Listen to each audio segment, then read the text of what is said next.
Bonjour Bernard Béroux. Bonjour. Je vous écris d'Irlande est votre dernier livre et il est paru aux éditions Dialogue. Ce n'est pas spécifié sur la première de couverture, mais lorsqu'on ouvre votre livre, on se rend compte que c'est un abécédaire. Pourquoi cette forme? Disons que jusqu'à présent, j'avais écrit trois autres livres précédents sur l'Irlande, sous des formes plus classiques, sous forme de carnet de route. Et là, j'ai voulu faire un panorama plus ou moins intime de mes humeurs irlandaises, de mes affinités aussi. Donc, j'ai décidé de faire non pas un dictionnaire amoureux, parce que ça englobe peut-être davantage, enfin quelque chose de beaucoup plus complet, mais des choses très personnelles. Donc, c'est pour ça que j'ai choisi donc la forme de l'abécédaire qui me paraissait être la plus adaptée à mon désir.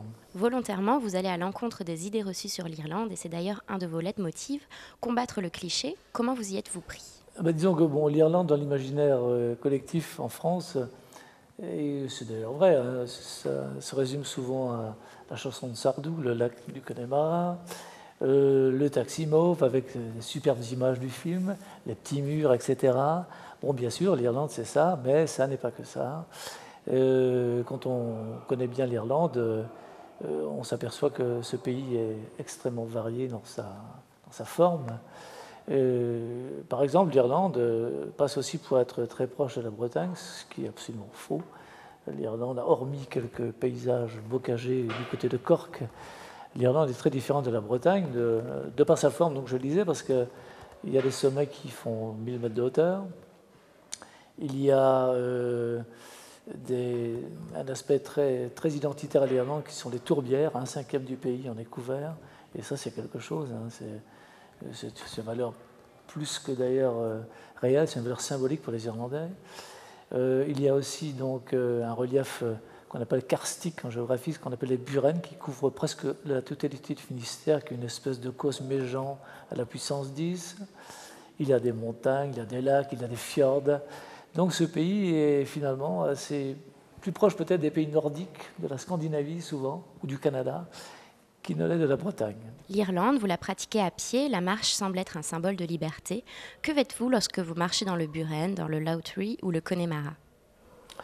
Écoutez, bon, d'abord, la marche pour moi est la plus belle façon d'occuper l'espace, celle qui permet de traverser le paysage en étant attentif et en absorbant la moindre petite chose qui vous entoure.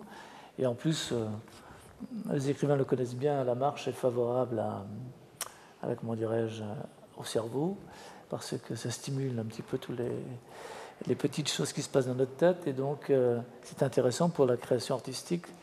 Et donc j'ai effectivement beaucoup marché en Irlande, mais pourtant l'Irlande ne se prête pas trop à la marche, parce qu'il n'y a pas de sentier pédestre. Mais bon, moi j'aime bien m'égarer en dehors des sentiers battus, parfois d'ailleurs dans des conditions difficiles, parce que quand on va dans les tourbières, on peut risquer sa vie parfois, dans des sables mouvants, ou choses comme ça. Voilà, donc j'ai marché beaucoup, oui, mais j'ai aussi fait beaucoup de voitures, j'ai fait beaucoup de vélo aussi en Irlande, j'ai fait plein de choses. Vous parlez également des Irlandais, notamment à travers la notion d'amitié, et écrivez « L'amitié s'élève en tant que valeur fondamentale du lien collectif, comme si elle n'était finalement qu'un antidote contre la solitude, la tristesse et la mort ». Comment avez-vous vécu cela lors de vos voyages en Irlande? J'ai découvert tout de suite un peuple chaleureux. Enfin, je suis arrivé en Irlande pour la première fois, c'était en 1972, je n'ai pas bien souvenir des dates. On est parti avec trois copains, j'étais assez jeune, j'avais 23 ans à l'époque. Et donc, c'était en décembre, donc une époque très intéressante, beaucoup plus que l'été. Et là, j'ai découvert donc un peuple absolument incroyable. Donc, ce qui m'avait surpris, c'est que d'emblée, on pouvait connaître quelqu'un en s'asseyant près de lui dans un pub ou dans la rue, etc. Il n'y avait pas du tout de suspicion. Et pourtant, l'Irlande de cette époque-là était en haillons, c'était extrêmement pauvre. Mais ça m'a beaucoup marqué. Et c'est sans doute un des attachements que j'ai pour l'Irlande, entre autres. Qui dit irlandais, dit pub, dit Guinness ou Stout. En plus d'être une boisson historique voire légendaire, la bière exerce de multiples pouvoirs. Quels sont-ils? Mais si donc la Guinness, j'ai fait un chapitre, oui, dans ce livre. Je disais que si la Guinness était supprimée du jour au lendemain, je crois que la moitié des Irlandais se suicideraient. C'est une caricature, mais c'est un peu vrai, quoi. La Guinness, ça n'est pas simplement un verre de bière avec lequel on se désaltère, c'est un lien collectif, c'est un lien social, Ça a une valeur extrêmement symbolique, une valeur identitaire très forte aussi. C'est un produit qui n'a rien à voir avec une bière, c'est la Guinness, si vous voulez. Ils l'appellent d'ailleurs, ils ont un nom très joli pour désigner la Guinness en Irlande, ils disent en anglais « a blonde in a black skirt », c'est-à-dire une blonde dans une jupe noire. La Guinness, oui, a donc des vertus diverses.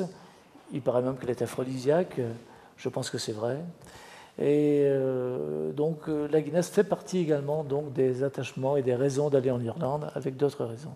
En littérature, vous n'évoquez ni Joyce ni Beckett, alors que vous donnez la part belle à Nicolas Bouvier, Michel Déon ou Pierre Joannon. Quelle fut votre démarche dans l'évocation de la littérature? Bon, il est clair que si j'avais voulu mettre beaucoup d'autres écrivains, ça aurait été un inventaire d'écrivains, ça aurait plus été un abécédaire très varié. Alors volontairement, je me suis dit, je ne vais pas mettre les écrivains irlandais. Ils sont tellement connus. L'Irlande est une terre de littérature depuis toujours. C'est une arme de combat contre l'oppresseur anglais. Donc, je n'ai pas voulu mettre Yeats, Joyce, Beckett, Shaw, et puis d'autres comme William Trevor, John McGahn. Ils sont immensément connus. L'Irlande a eu 4 prix Nobel au XXe siècle, ce qui n'est pas rien pour un peuple aussi, pour une population de 3-4 millions d'habitants. Donc, j'ai choisi de placer des écrivains étrangers qui ont eu rendez-vous avec l'Irlande à un moment donné et avec lesquels j'avais des affinités, sauf que je les connaissais personnellement, comme c'est le cas pour Michel Déon, ou ceux que je les ai rencontrés ne serait-ce qu'une ou deux fois, comme Nicolas Bouvier par exemple. Et voilà, donc je vais être à peu près 4 ou 5 écrivains, donc, et qui sont, je le redis, des grands écrivains, tous pour la plupart, c'est-à-dire des écrivains qui sont des écrivains à part entière par leur style, par leur langage, par leur œuvre. Donc, Au fil des entrées, Bernard Béroux se dégage une sincère et solide tendresse pour l'Irlande, mais on ressent également sous votre plume une véritable nostalgie. À plusieurs reprises, vous mentionnez que 30 ans plus tard, quelque chose était définitivement perdu, ou vous regrettez que l'aménagement de tel ou tel endroit a été fait pour les touristes, ou la construction de tel bâtiment. Pourquoi ces constantes comparaisons avec le passé? D'abord, moi je suis un grand nostalgique. Je crois que j'ai parfois la nostalgie de ce que j'ai vécu la veille, donc c'est incroyable. Alors quand je quitte l'Irlande, évidemment, j'ai tout de suite un deuil de l'Irlande, alors que parfois quand j'y suis, je me dis qu'est-ce que je viens foutre là encore une fois de plus. Il pleut, il vente, etc. Et pour en venir à la question, donc c'est vrai que je suis parfois mitigé, je ne loue pas l'Irlande à 100%.